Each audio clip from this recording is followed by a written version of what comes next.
প্রথম আলোর অডিও সংবাদে স্বাগত। শামসুজ্জোহা জানিয়ে দিচ্ছি দিনের প্রধান খবরগুলো। সবকিছু ঠিক থাকলে বিএনপি চেয়ারপারসন খালেদা জিয়াকে বৃহস্পতিবার মধ্যরাতের পরে অথবা শুক্রবার ভোরে লন্ডনে নেওয়া হবে। বিশেষজ্ঞ চিকিৎসকদের পরামর্শ অনুসারে তাঁকে লন্ডনে নেওয়ার সিদ্ধান্ত হয়েছে। বৃহস্পতিবার বেলা ৩টার আগে এভার কেয়ার হাসপাতালের সামনে সাংবাদিকদের খালেদা জিয়ার চিকিৎসক জাহিদ হোসেন একথা জানান। খালেদা জিয়ার চিকিৎসার জন্য এয়ার অ্যাম্বুলেন্স দিয়ে সহযোগিতা করছে কাতার। বৃহস্পতিবার সকালে বিএনপিকে কাতারের পক্ষ থেকে বিষয়টি জানানো হয়।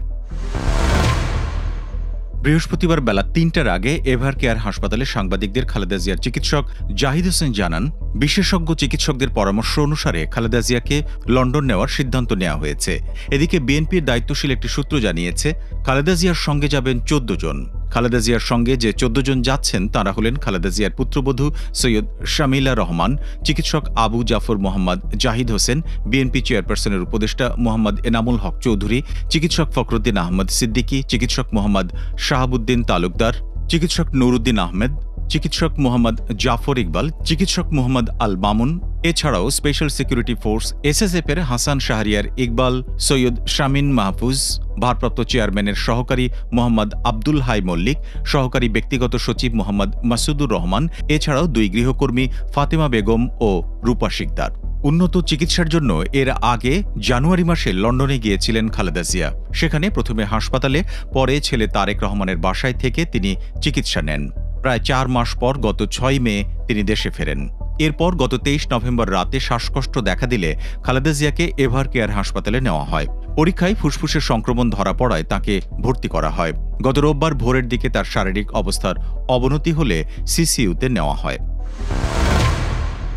আগামী নির্বাচনে আরও ৩৬টি আসনে প্রার্থী ঘোষণা করল বিএনপি। বৃহস্পতিবার বেলা ৪:৩০টায় রাজধানীর গুলশানে বিএনপি চেয়ারপারসনের কার্যালয়ে আয়োজিত সংবাদ সম্মেলনে দলটির মহাসচিব মির্জা ফখরুল ইসলাম আলমগীর প্রার্থীদের নাম ঘোষণা করেন।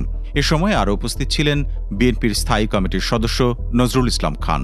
এর আগে গত ৩ নভেম্বর ২৩৭ আসনে প্রার্থী ঘোষণা করেছিল বিএনপি। জাতীয় সংসদের ৩০০টি আসনের মধ্যে ২৭৩টি আসনের প্রার্থী ঘোষণা শেষ হল। প্রার্থী ঘোষণা বাকি থাকল আরও ২৭ আসনের। জুলাই গণঅভ্যুত্থানের সময় সংগঠিত মানবতাবিরোধী অপরাধের মামলায় ক্ষমতাচ্যুত প্রধানমন্ত্রী শেখ হাসিনার ছেলে সজীব ওয়াজেদ জয়ের বিরুদ্ধে আনুষ্ঠানিক অভিযোগ দাখিল করা হয়েছে। একই সঙ্গে সাবেক প্রধানমন্ত্রীর তথ্য ও যোগাযোগ প্রযুক্তি বিষয়ক উপদেষ্টা জয়ের বিরুদ্ধে গ্রেপ্তারি পরোয়ানা জারি করা হয়েছে। বিচারপতি মোহাম্মদ গোলাম মর্তুজা মজুমদারের নেতৃত্বে ৩ সদস্যের আন্তর্জাতিক অপরাধ ট্রাইব্যুনাল ১ বৃহস্পতিবার আনুষ্ঠানিক অভিযোগ আমলে নিয়ে জয়ের বিরুদ্ধে গ্রেপ্তারি পরোয়ানা জারি করেন। ট্রাইব্যুনালের অপর ২ সদস্য হলেন বিচারপতি মোহাম্মদ শফিউল আলম মাহমুদ এবং বিচারক মোহাম্মদ মহিতুল হক এনাম চৌধুরী। জয়ের পাশাপাশি এ মামলায় আরেক আসামি সাবেক তথ্য ও যোগাযোগ প্রযুক্তি প্রতিমন্ত্রী জুনায়েদ আহমেদ পলক। তাঁকে এ মামলায় ট্রাইব্যুনালে হাজির করার নির্দেশ দেওয়া হয়েছে। মামলার পরবর্তী তারিখ ১০ ডিসেম্বর। প্রসিকিউটর গাজী মোনায়েম হুসাইন তামিম বৃহস্পতিবার আনুষ্ঠানিক অভিযোগ ট্রাইব্যুনালে উপস্থাপন করেন। জয়ের বিরুদ্ধে গ্রেপ্তারি পরোয়ানা জারি এবং পলককে এই মামলায় ট্রাইব্যুনালে হাজিরের আবেদন করেন। পরে ট্রাইব্যুনাল তা মঞ্জুর করেন। আনুষ্ঠানিক অভিযোগে জয় ও পলকের বিরুদ্ধে ইন্টারনেট বন্ধ, উস্কানি দেওয়া সহ ৩টি অভিযোগ আনা হয়েছে।